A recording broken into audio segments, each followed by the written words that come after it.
welcome back, everyone. Come on in, Bills. Lawrence Foster here. Been a while. Glad to see everybody. Christmas Eve. Hope everyone is having time with their family, spending with friends, loved ones, all of that good stuff. Been a while since we've been here. Lots happened since we've been here.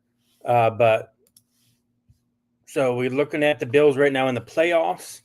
A lot of people saying, "Oh, this is the Bills' year." The question of the day is it really the Bills' year? They're all pointing to the fact that there's no Lamar, likely no Lamar Jackson in the playoffs, no Patrick Mahomes in the playoffs, no Joe Burrow in the playoffs, Josh Allen being like the best quarterback in the AFC. So the national media, a lot of the talking points are, "Oh, this is Buffalo's year. It's lined up for them." I'm not in that boat. I'm obviously a Bills fan, and I'm not in that boat of this is like make or break. This is by far the worst team the Bills have had in the last 5 years, the previous 5 years where they've won the AFC East 5 years in a row. The defense has major holes, major weaknesses. Obviously, the run defense being the biggest among them. I just saw last week again the Browns offense, which had done not much of anything, was able to move the ball pretty easily on the Bills' first half. And yeah, the second half, they got some pressure on them finally. But the run defense is the biggest reason I don't think the Bills will make the Super Bowl this year. Yes, there's no Mahomes. Yes, there's probably no Lamar. Yes, there's no Burrow. But the defenses the Bills are going to have to face and the teams are going to face, I think, are going to be able to exploit the Bills' weaknesses a lot. If we look at like the Broncos, we look at the Texans who already shown what they can do against the Bills. The Jaguars offense with Travis Etienne and Trevor Lawrence playing at the highest level of his career. This is not the Bills' year. That they should not be the favorites. I'm not saying they don't have a chance. Obviously, with Josh Allen, there's a chance for anything, anytime. And James Cook as well. Like those two can carry them, but I can't see them doing it 3 straight weeks to get them to the Super Bowl. They're not going to win the division. They're not going to get the number 1 seed, so they're going to have to play the unfamiliar role of wild card. And this Bills team has not shown they can win on the road. They lost to the Texans the first year with Josh Allen making the playoffs. McDermott's first year, they lost to the Jaguars, which could be their wild card opponent this year. And then obviously all the losses to Kansas City on the road as well. So it's not as easy as everyone makes it out to seem. If Patrick Mahomes had not made the playoffs previous years, I'd feel a lot more better because I feel better about the Bills overall. And a lot of the offensive deficiencies are going to pop up because the defenses that the Bills are going to face in the AFC are going to make Josh Allen's arm beat them. They're not going to let James Cook go off, and they're going to make the Bills and their mediocre wide receivers beat them. If the Bills are to make the Super Bowl, it's going to be on the back of the running game, Josh just going full God mode, and then the tight ends, which I think is an underrated group. At the beginning of the year, if anybody was watching us back then, remember we talked about the Bills drafting Jackson Hawes and how that could benefit. Like the Bills ran a lot of extra tackle, which a lot of league is doing now. But they would be able to run the ball efficiently with Hawes, and that would open up more of a passing option. And over the last month, I think the Bills have kind of finally leaned into that strength of Dawson Knox, Jackson Hawes, Dalton Kincaid, kind of being the leading group. And because the receivers outside of Khalil Shakir aren't doing much of anything. They have 3 combined catches the last 2 weeks, which is just pathetic outside of Shakir. They've had Gabe Davis and Keon Coleman inactive, healthy scratches.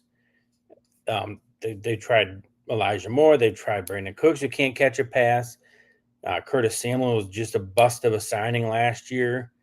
So they keep trying things out, but just nothing is clicking in the wide receiver room. And not to say like they're not good run blocking. Like the Bills' offense is clicking because their offensive line is good at run blocking.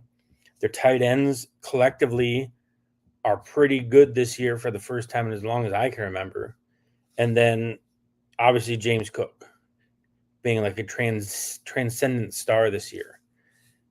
All off season, all training camp, the talk was, is James Cook worth it? He's going to get the extension. Out of all the extensions Brandon Beane and the Bills signed this offseason, he's obviously the best one. He's proven to be already a steal for what he's been making. He leads the league in rushing with 2 weeks left in the season. He has a career high in carries. He'll be over 300 by the end of the season. I mean, assuming the Bills don't start playing it safe and just getting healthy for the playoffs. But a lot of people are just thinking of the Bills in the past and pushing that forward into this year. And that's just laziness because they're not the same. You can't just say, oh, the Bills are the favorite based on the past.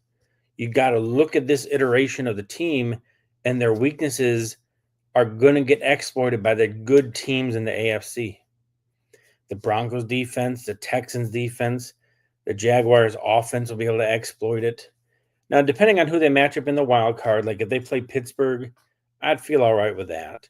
But if I don't want the Bills to go to Jacksonville, first of all, because that seems to just be just like going to Houston. Jacksonville seems like a place where the Bills just constantly lay an egg. I remember a few years ago, they lost 10-7 when the Jaguars are awful during the Urban Meyer year. That's one of Urban Meyer's only wins in the NFL was against the Bills. I was at the game. I traveled there a couple hours thinking, all right, this is going to be a nice win. I get to watch the Bills win. Nope, laid an egg. The playoff game in McDermott's first year, laid an egg. Let Blake Bortles and his legs beat him. Doug Marrone. So just playing in Jacksonville, especially with the way Trevor Lawrence is playing last month, finally looking somewhat like the guy that everyone thought he was going to be. Their defense is opportunistic, getting turnovers, and that's just not going to be a good formula for the Bills. If we're looking at the playoffs, being the 5 seed would I think be ideal because odds are they're going to be playing Pittsburgh, and I'd take my chances against Pittsburgh over Jacksonville or going to New England for sure. Although who's not to say that New England gets the number 1 seed? They close out with the Dolphins and Jets. The Broncos obviously played Chiefs, and they played Chargers in the last week of the year. So, I mean, who knows? The Chiefs are in full-on just season over mode, putting a whole bunch of people on IR today. But it boils down to the defense and the wide receiver group for the Bills. That's going to be the difference. And then obviously protecting the ball. Because a few times this year when the Bills have lost it in turnovers, I look particularly at the first New England game with 4 turnovers and still almost won the game. And then just the shellacking at the hand of the Dolphins. I don't understand that. But if a team is able to run the ball, the Bills are going to be in trouble. And they can't keep counting on not showing up for an entire half, which they have for the last month, and getting wins in the playoffs. It's just not going to happen. You can do that in the regular season against like the Bengals, who aren't good this year. You can do it against the Steelers, who are just middle of the road. You can't do that against Denver or Houston or Jacksonville and expect to win. That's just one of the things I'm holding out hope for, is that the Bills are finally in the postseason going to put together a full 60-minute game. I can't think of a game where like maybe the Jets in week 2, but I can't think of like a full complete game from the Bills. There's been a quarter or a half or most of a game where they just aren't there, and that just isn't going to work. They can't keep turning the switch on at the end. That's not how the playoffs work. As great as Josh Allen is, as great as James Cook is, they got to show up. And that's going to be a team that beats them is going to be a team that's able to run the ball and sticks to running the ball. I don't understand why teams go in like if you're gashing the Bills, forget about balance. Run the ball until they stop you. The Bills are showing they can't stop the run consistently unless you're like not a good team. Like they did it against the Jets, they did it against the Steelers, who this version of the Steelers last few weeks has finally leaned into the run game. That might be more of a problem for the Bills this time because They kind of went a little pass happy, and that's what ended up costing them that game. Was that forced fumble sack of Rodgers to start the second half, and the interception the next drive as well. So the Bills, if they play like the Jaguars, ETN, and that, I'm worried about that. So don't listen to people that don't know about the Bills. It's not going to be. So since we talked last, some things we want to talk about. First of all, I was wrong about Jordan Poyer. When they signed him, I'm like, man, like I think a lot of people, rightfully so, they watched him in Miami last year, and he was a shell of himself. I'm reading an article right now on Go Long, the Substack by Ty Dunn, interviewing Jordan Poyer, and it's really illuminating to see what he and probably other players are going through, like just the grind of what the NFL is and what it does to them. But even like last year, he was just lost in that Miami, like the defense and everything was happening. But he's really come in this year and steadied the ship after Rapp's injury. Bishop is playing up to finally up to his potential. I think that's in large part because of Jordan Poyer being in there. And this past game against the Browns, Jordan Poyer saved what could have been even bigger, maybe possibly scoring runs by being a sure tackler. He's not making huge splash plays. They don't need him to be. They need him to be what he has been. A coach on the field, a mentor, and somebody who's not going to make the big mistake. They have the splash play people. Obviously, Benford has made splash plays last month. Cole Bishop has, and then really has just really stepped up. Trey White has been like, and then the last few weeks, Milano has kind of rolled back the clock too. So that's the one positive for the Bills is if Milano keeps rolling like he has, and if Ed Oliver is able to come back, like there's some chance the Bills can actually do the opposite of what they usually do. The defense is usually pretty solid throughout the year, and then they just go into the crapper in the postseason. So I'm hoping the trend continues that they do the opposite of what the regular season is in the playoffs this year.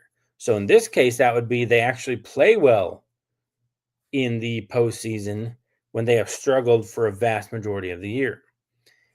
I look at last week, and did Greg Rousseau finally wake up and he's going to be an impact player? I'm tired of this. Oh, he's a great run defender. Okay, sure he is. But what does that do for the team? Because the Bills are 28th in the league against the run. So no matter how great he is as a run defender, it's not impacting the game. How much worse? They can be like 4 spots worse.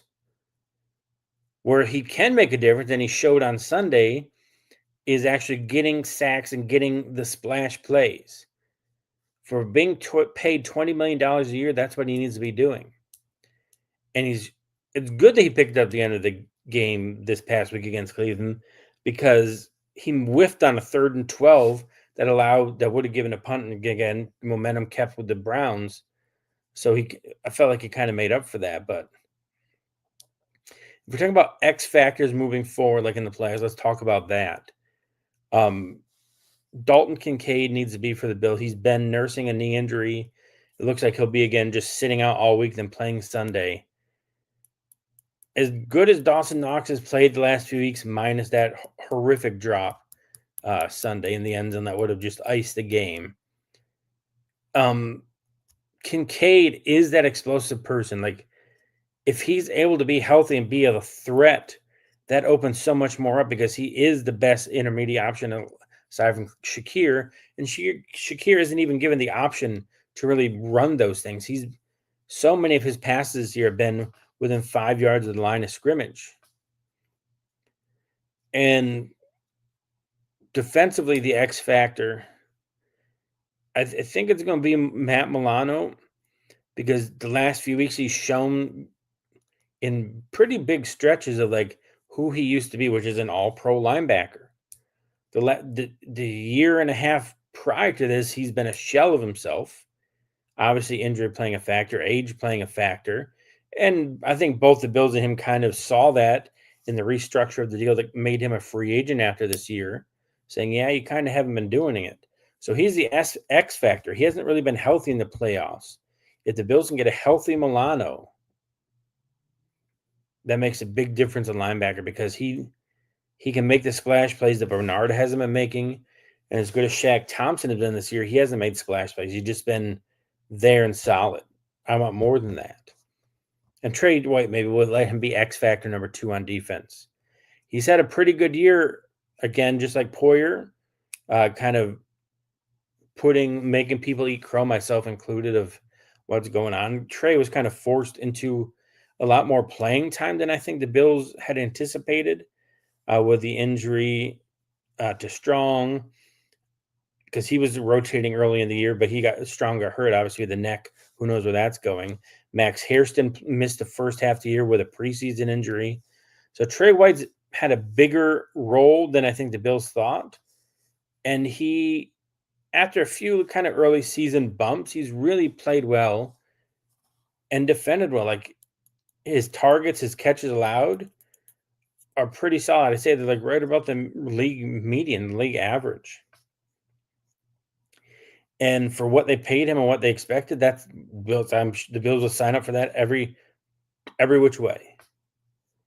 And the same kind of goes for Joey Bosa, right? Because the Bills signed him, and the idea was he was going to be a situational pass rusher.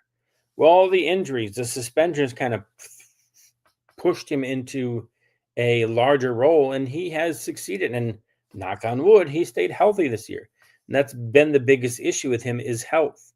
He's made some boneheaded plays where he's not read things right and allowed things to bounce outside him and got sucked in on misdirection. But he deflected the pass to end the game against New England 2 weeks ago.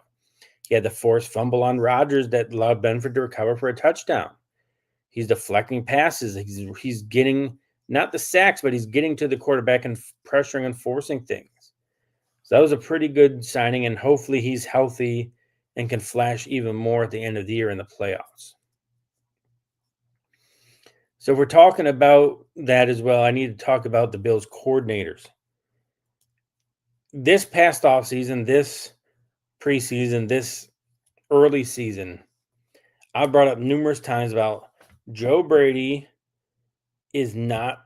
cannot scheme wide receivers open.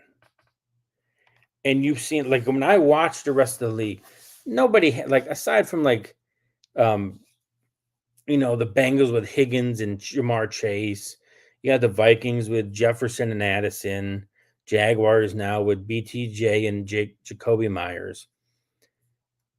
Schemes have to help people get open, and Joe Brady does not do that. Go and look what's happened since he took over to the passing game.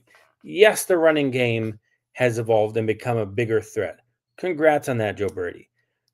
But they've turned what was a potent passing offense into a pop gun offense, and that's being kind. The wide receiver production has dipped so much since Joe Brady took over. And maybe that's because, hey, they got rid of Diggs, but Diggs was there. And Diggs has shown, hey, he's still got stuff in the tank. And he wasn't producing with Joe Brady that second half of that year, 2 years ago now. And I said it this offseason, I'll say it again. He's not a good play caller. And he can't scheme people open. And yes, the Bills don't have the best wide receivers, but they have enough there that he should be able to do something with them. Shakir is so underrated if he's given the chance to actually catch something beyond the line of scrimmage. You have Curtis Samuel. You have Joshua Palmer. And then you have the tight ends we already talked about. You should be able to scheme stuff. Get James Cook out in the flat. Get him out in patterns like CMC. Why does James Cook have less than 30 catches this year? It doesn't make sense. The most dynamic player on your team, getting him out and like running is one thing, but being able to get him in a pass pattern into the open field, why is that not being done more? They put Ty Johnson's great. He's not James Cook. That's a Joe Brady thing. And it's going to end up costing the Bills. Yes, the number one would be fantastic. Yes, I think the Bills are going to dress wide receiver in a huge way. But that's beyond it. Like Brandon Cooks, I mean, yes, there were some drops this past week. But go and watch like some all 22 that people post, and you can see, like, So often the receivers have no separation. The receivers, you see the receivers kind of in the same level, like a few yards apart. It's scheme and it's just not working. Now I'm holding out hope. Like last year, Curtis Samuel finally showed up in the playoffs and acted like a wide receiver. Maybe they've been holding off all year just for the playoffs to kind of show, like, look, we're the greatest show on turf. Probably not. That'd be kind of silly because you never guarantee the playoffs, and they just clinched a berth with 2 weeks left. So if they're holding something for the playoffs when it's not guaranteed, that may be silly.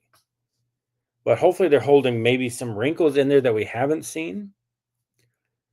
I'd like to see more of James Cook and Ty Johnson in the backfield at the same time.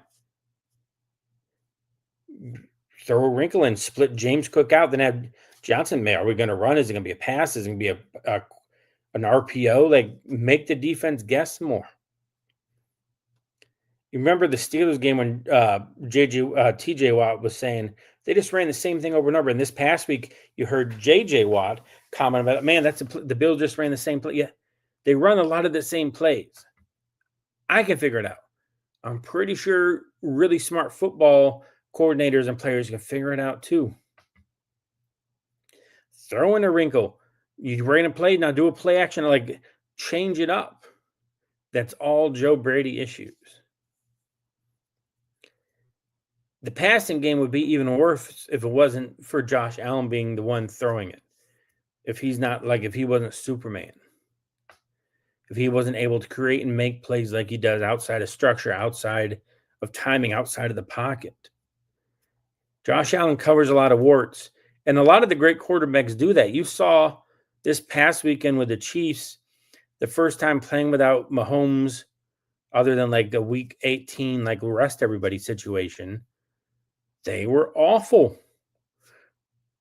And that's kind of what Josh is like. Yeah, the Bills would be better off than Chiefs because the Bills actually have a running game. But Andy Reid's one of the best schemers in the world, and the offense couldn't do anything for the Chiefs. And then the other coordinator spot, I don't know who to blame for the defense. Bobby Babbage is the defensive coordinator. He's the one on Mondays talking to the media. But it's hard for me to believe that it's not Sean McDermott heavily into it. And then I'm not a McDermott fan ever since 13 seconds. I think the Bills are wasting Josh Allen's prime, and they're going to end up regretting not making a change if they don't win one. But I think McDermott does that type of stuff of like, oh, Bobby Babbage is our coordinator. He's calling plays.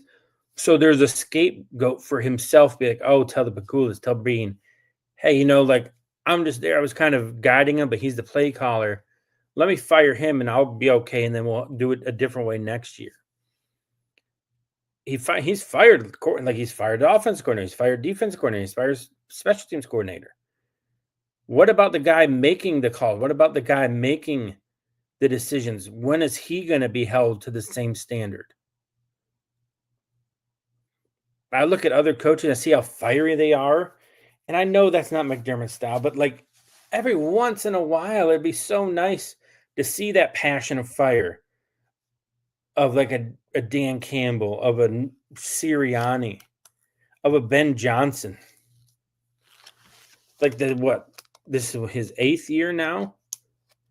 I never remember that from him. And just when things aren't going good, I'd love to just see him once. Just like don't lighten to your players, lighten to an official. Like show that, because if you don't use it a lot, when you actually do get fired up, your players might respond to it because he doesn't yell all the time. They'll be like, oh man, this is big. We need to do something here.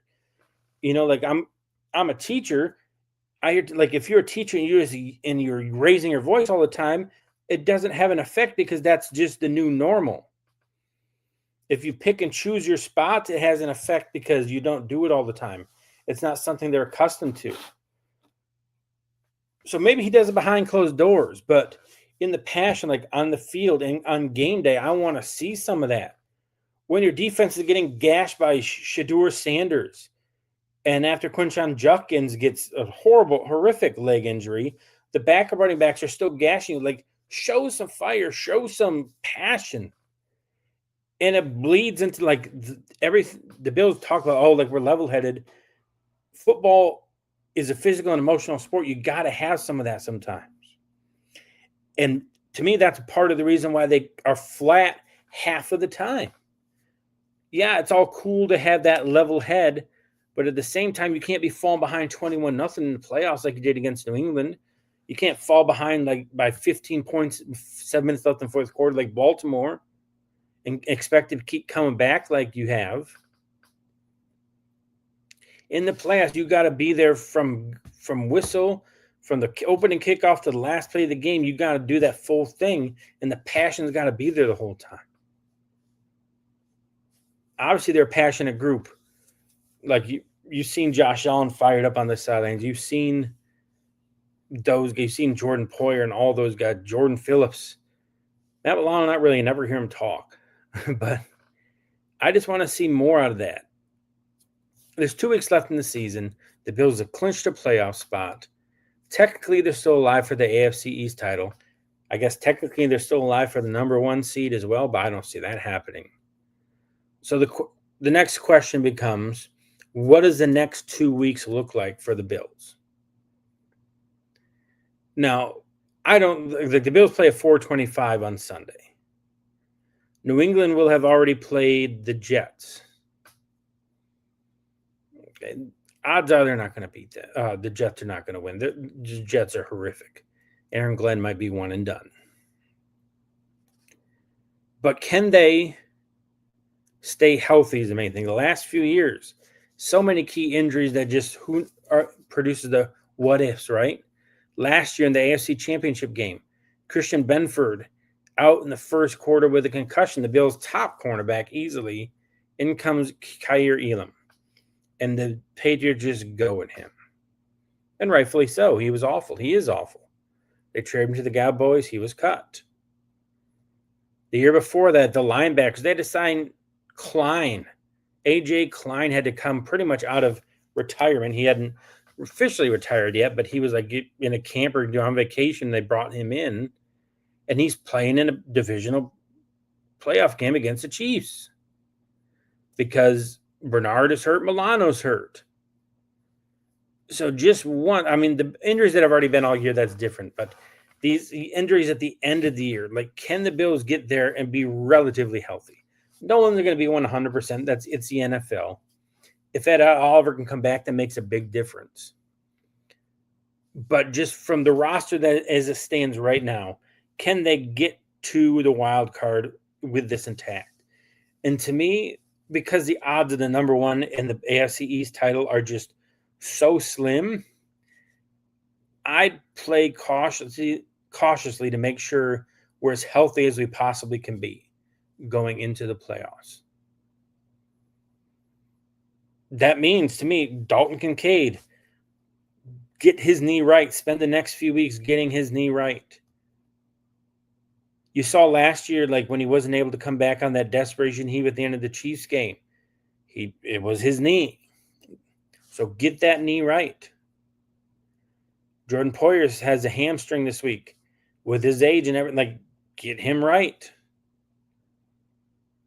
Like, rest these guys, inactivate these guys for a game or two. Get them so the wild card round we're as healthy as can be, and there's no what ifs this year. Because, yeah, I mean, obviously, if Michael Hoyt, if Ed Oliver were healthy, like, sure, nobody's fully healthy this time of year. But from this point forward, can you not get unhealthier, right? That's the main goal to me. Because the Patriots are not losing to the Dolphins or the Jets. They're winning the AFC East. So that right there eliminates us from the number 1 seed and the AFC East title. So it's the playoffs.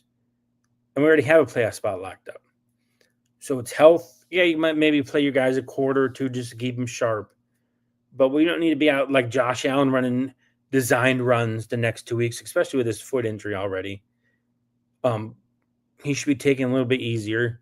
Week 18, it should be Mitch Trubisky starting. Well, Josh Allen won't let him start. Mitch Trubisky playing a majority of the game. So that's our insight on the Bills. It's been a while, guys. I'm glad to be back. There's not going to be a set schedule because that's just too much. When I'm able, I'm going to hop on, have a nice chat with everybody. We can talk, obviously, talking Bills. But if you have any NFL questions ever, I have NFL Sunday Ticket, 2 TVs that one is the main game, the other one is split into 4, so I can watch up to 5 games at once.